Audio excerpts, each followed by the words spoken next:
Hello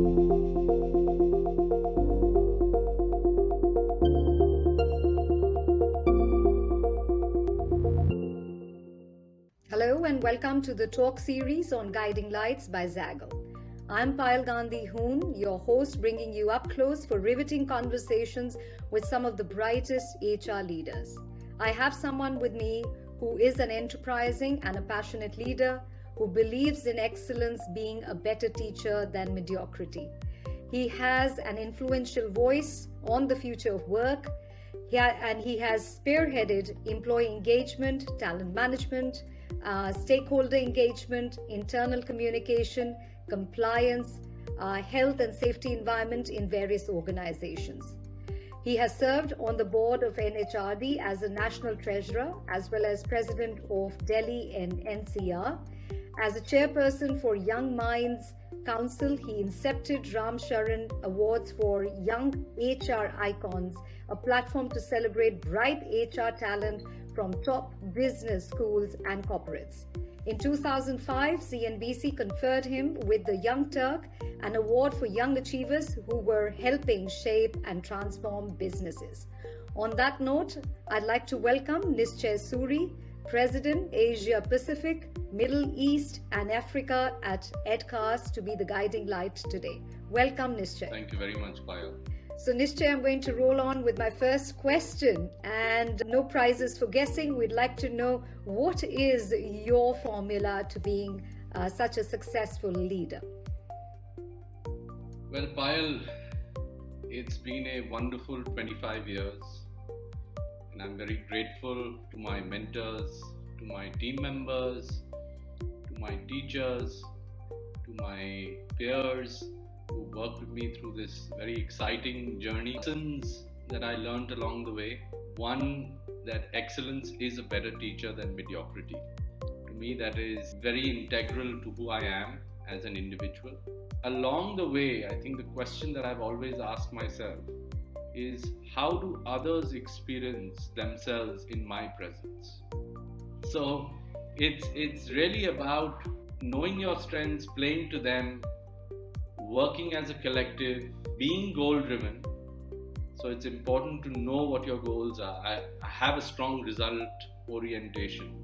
Thanks so much, Nishchae. I quite loved what you conveyed, and especially the part where you said it's not about a star but a constellation. That's beautifully put together, and there was a lot of wisdom that was steeped in high values, and I'm sure it's going to really benefit the audience.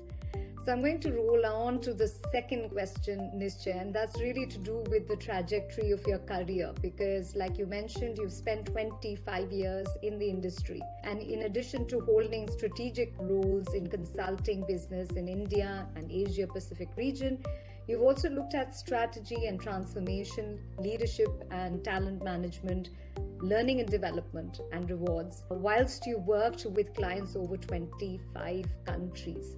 So Nishchae, my next question really is about the kind of challenges that you may have faced in the business context, especially when you are consulting in the HR arena.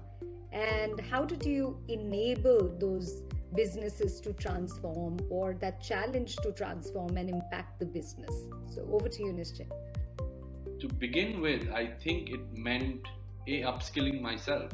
And given my background of having done a master's in economics and finance, I understood businesses well.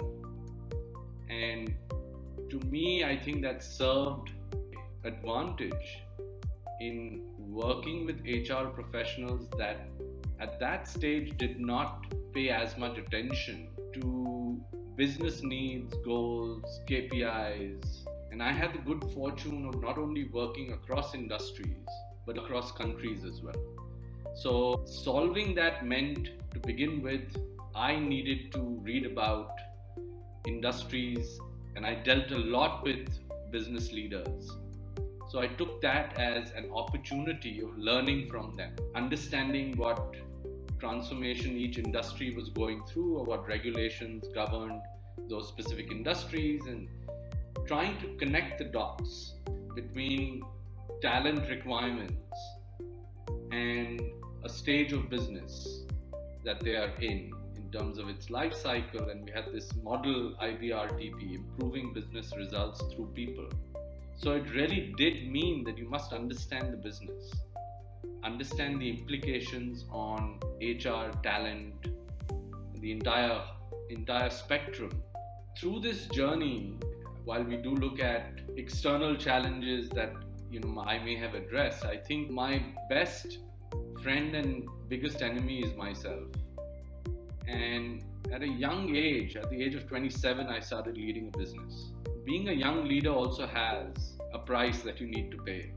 Perhaps to try too hard for people who are more experienced and more seasoned to be able to respect you.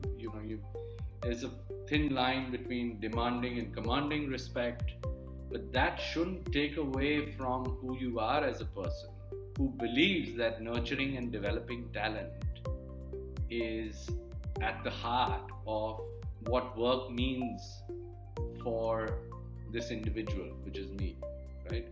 And that was a reconciliation. So it's not to say that I didn't feel let down, but through that period, actually what gave me joy was simply to see people grow and excel. And if they left an organization that I was in and joined another organization, to view that absolutely objectively rather than with a vested interest also took some inner re-engineering and becoming very comfortable with the idea that each person will pursue their path.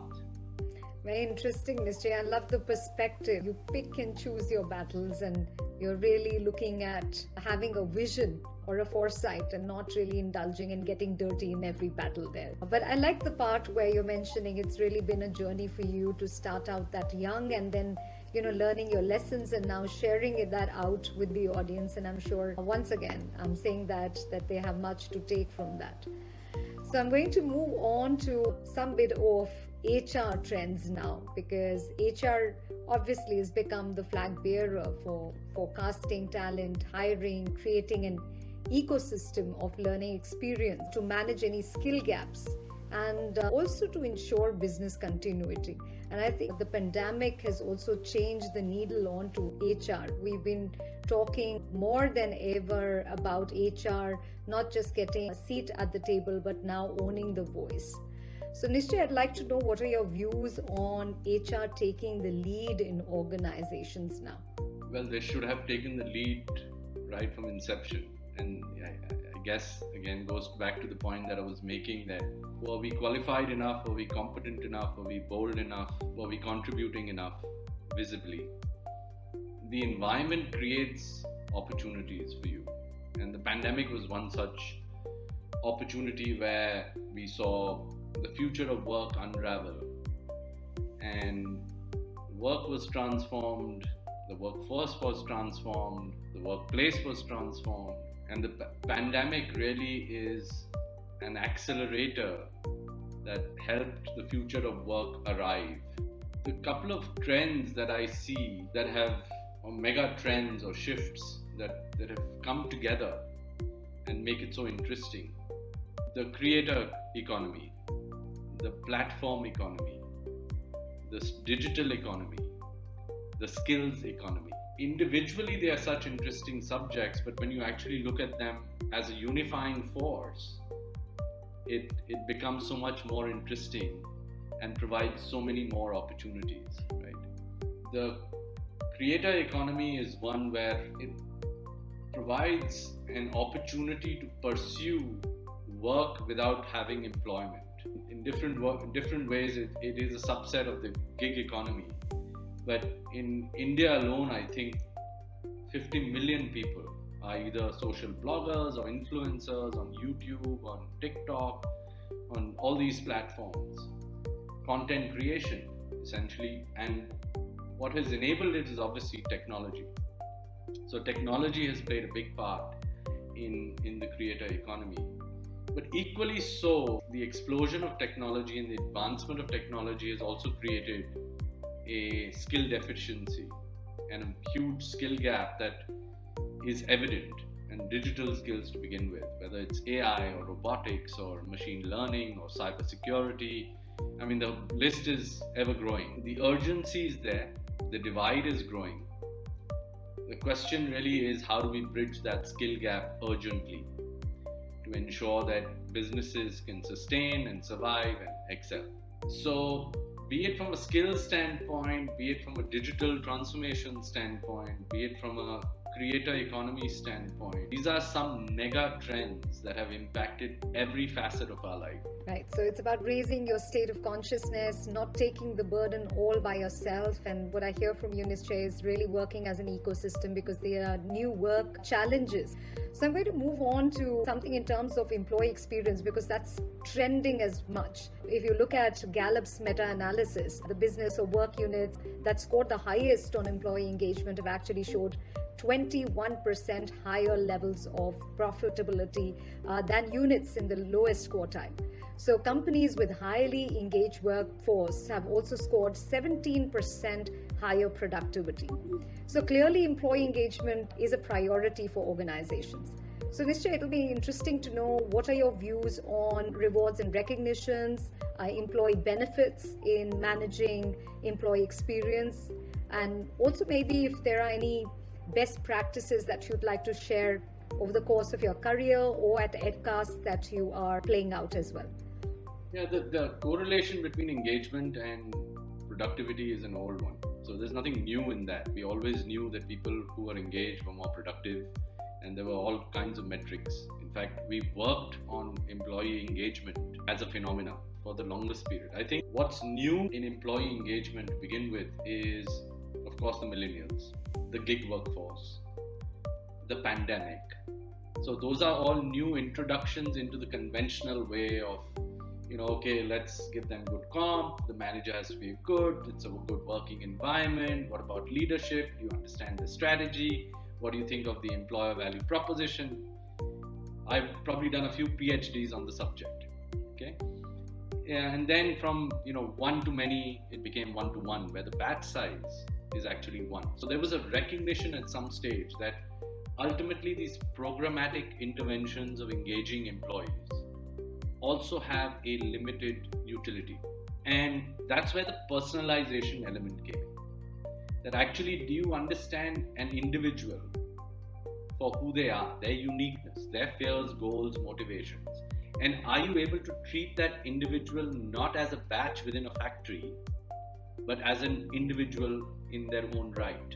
Combine this with everything that has changed in the world since the pandemic, in how people view work. The role of the manager, I believe, has changed considerably, wherein you're more enabling, especially with the millennials, and there is more empowerment, where people are allowed to make mistakes, find their way, because they like the ownership. In fact, I'll give you a stat. 83% of employees around the world would like to take the ownership for upskilling and reskilling themselves. So where's the problem? The problem lies with the organization, not with the individuals. You're making it difficult for individuals to pursue this path of curiosity, of upskilling, of unlearning, of learning new things. You're either denying them the opportunity or making it very difficult. That's where experience comes into being. So I'll give you how, in the old paradigm, when you look at how do people learn, they learn from the environment, they learn from experience, they learn from education, right? They learn from exposure. Our entire focus on the 70-20-10 was on the 10%. And we were by and large ignorant of everything else around it. That started to change considerably. But if you can make learning and working come be an integral force and bring them closer together. In fact, they are one and the same thing. They're two sides of the coin. Because you can't work without upskilling yourselves. You can't remain relevant. But we always created this divide and provided a terrible experience to the employee. And I called it where we were actually killing the spirit of the learner, of the employee. So experience was about consumer grade experience and mirroring what the new gen, the millennials, expect in their daily lives. And could we mirror that same experience for them? Because there were so many touch points now. Can you provide them that consistent, positive experience rather than a consistently bad experience? Interesting perspective, Nishchae, because what I hear from you again is creating a learning environment, a culture of learning environment, really tailored and customized to what each one of the folks want in the way that they want, and really creating ways and means for them to be able to access it, which is energizing. It's not really compliance based, and the way that they'd like to take it in. So that's one of the key benefits. And I think during the pandemic, of course, I'm sure you would agree that learning per se has taken a steep curve in terms of engaging with employees and offering them, whether it is mental wellness, emotional wellness, and all the other benefits, and putting it forth as an organizational priority. What are your views on that? I made the point on millennials as a new introduction to the already complex existing 4 generations that existed in the workforce. I don't want to generalize the by generation. I think again each to their own. But clearly, let's look at your question on rewards and recognition.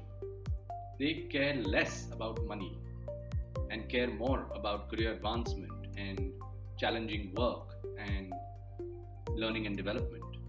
So in terms of prioritization, in our engagement surveys that we used to run, rewards and recognition and learning and development always ranked at the bottom. I haven't seen the latest results. I used to track this for a number of years. They had the weakest scores, and I could still provide reason and rationale that, if I may, people are greedy and always want more, so therefore they're never satisfied with comp. But there was very little done. In the spirit of guiding lights, who have been some of your guiding lights, and how have they etched your life? My mother. This is not an Oscar speech, but I truly believe it has been my mother. And I spoke about my inner struggles, and one of them was about expecting when you give. I think being in the company of spiritual masters, and my mother is a Brahma Kumari. So being in her presence has altered and shown me a different way of leading one's life. For me, she is the guiding light. I mean, abundance of virtues, humility, always giving, being available to help another, looking at the goodness in others, having an abundance mindset. So can you take these wonderful life lessons and take it to your corporate life and make them an everyday reality? For me, that has become possible. True. So beautiful that you've got your mom as your inspiration and guiding light, like you said. And what is interesting is that you are taking those values and really taking it to the battlefield and slaying your dragons. So as the guiding light today, Nishchae, what is that one professional advice that you'd like to give to all HR professionals that is a must do? Treat others as you would expect to be treated, because they recognize that if you don't treat the environment, you don't create this ecosystemness, you don't improve the learning health, it is going to put the entire business at risk. Thank you so much, Nishchae. It's been an absolute pleasure interacting with you on the conversation series, the Guiding Light series for Zaggle today. Thank you very much, Thanks Payal. once again. Stay safe, stay well, keep learning.